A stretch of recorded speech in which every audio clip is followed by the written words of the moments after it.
Namaste. Card 14. Going beyond normal. On the path of life, there are deciding moments where we can choose to go with the mainstream, or we can dare to take a bolder, more authentic and trusting way, even if it seems riskier or less safe.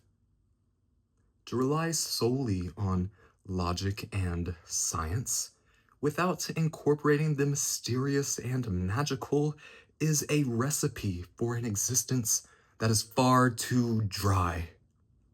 The sacred rebel within our hearts will always choose a juicier approach to life. You are currently approaching such a choice point.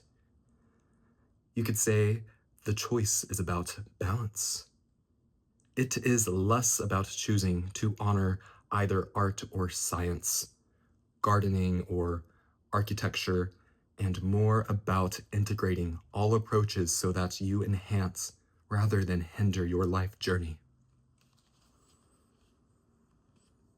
Placing science or architecture above all else kills off the rebellious heart.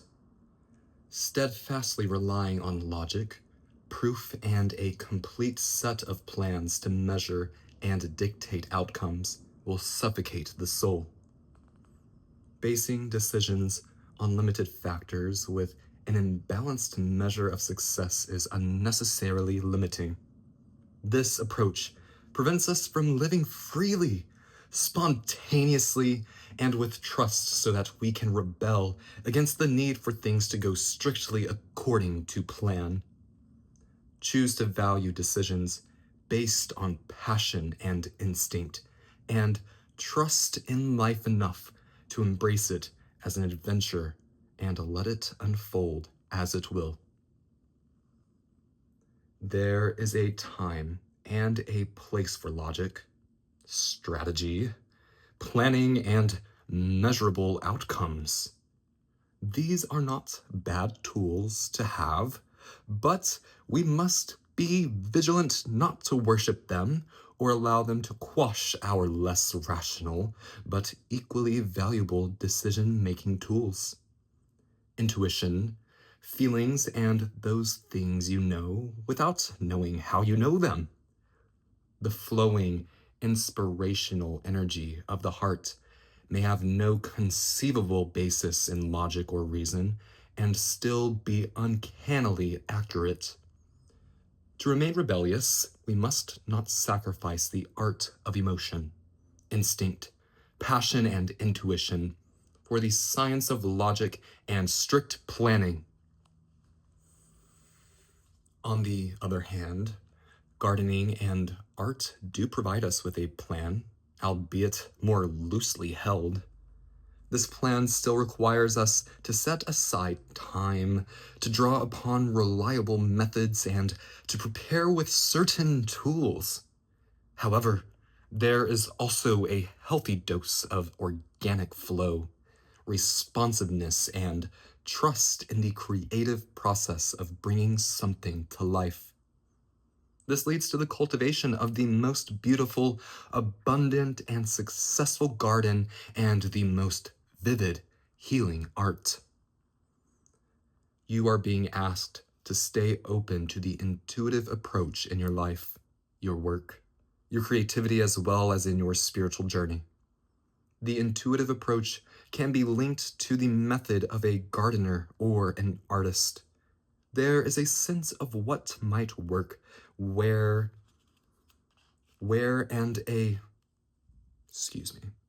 There is a sense of what might work where, and a loose or even a detailed plan, but how the plan is carried out will depend on a respond to the flow of its surroundings. There is no need to control the situation, but rather a desire to nurture an idea to fruition. You may have pressures around you, from the world or from your own conditioned nature, to do things according to the rules, to a deadline, or to the accepted mainstream view that you need a well thought-out plan for success in a commercial venture. However, sometimes the best plan is to do what feels intuitively truthful in the moment and to trust that you are being led towards your own growth. Adopting this approach means you have to do far less planning and far more living. It is a pure and heart-centered way to manifest your art, your life path, and your essence into practical expression in the world. It involves a willingness to be led by nature instead of trying to control the powerful force of life, which is a bit like trying to fit a proverbial ocean in a teacup. It is far more intelligent to allow the ocean to be the ocean and to learn to swim in it rather than trying to cram it into a vessel that is much too small. This oracle brings you a special piece of guidance. You are moving outside of the plan. You are living on the border of what is socially accepted. This is good. This is fringe-dwelling freedom. Others might not see this about you straight away as you seem pretty normal, but that secret eccentric streak is just waiting to show itself. And maybe you are an out and proud fringe dweller, completely comfortable with this way of being. Either way, this oracle brings you the message that you now have a chance to live from the heart more deeply and expressively than ever before. It wants you to realize that this is a legitimate, empowered, and creative way to live that honors all of who you are. You can give up forcing or squashing yourself down into a very limited set of so-called desirable qualities like intellect and control. If you are yet to relate to this consciously, this oracle brings you the further message that you are going to be breaking with tradition. Perhaps not entirely, but at least in a way that is meaningful to you. This will require you to have courage in your convictions and faith in your heart truths. This will help you and inspire others around you to step out of fear and to live more freely and lovingly.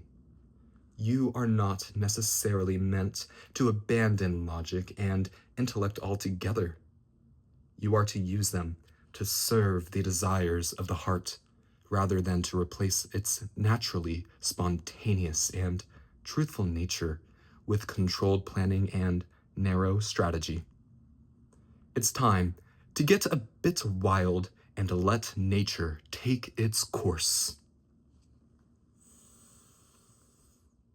For the healing process, say this aloud.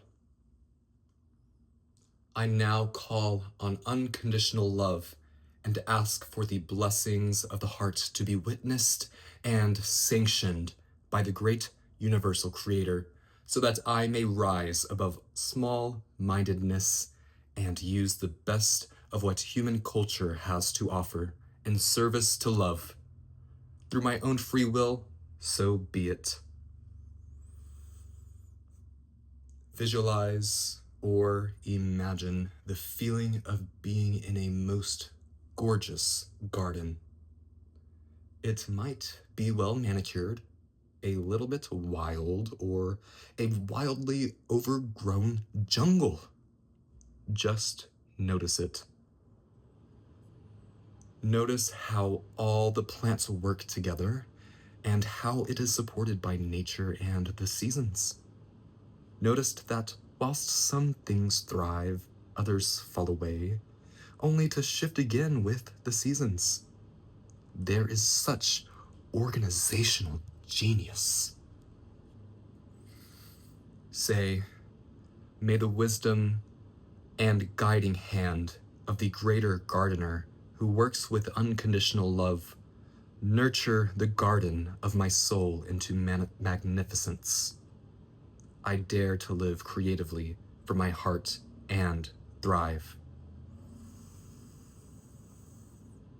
May the wisdom and guiding hand of the great gardener who works with unconditional love, nurture the garden of my soul into magnificence. I dare to live creatively from my heart and thrive. Now finish your healing process by sitting quietly, dancing wildly, or doing a spot of gardening. Whatever feels good. Going beyond normal. With sacred love and gratitude, Namaste.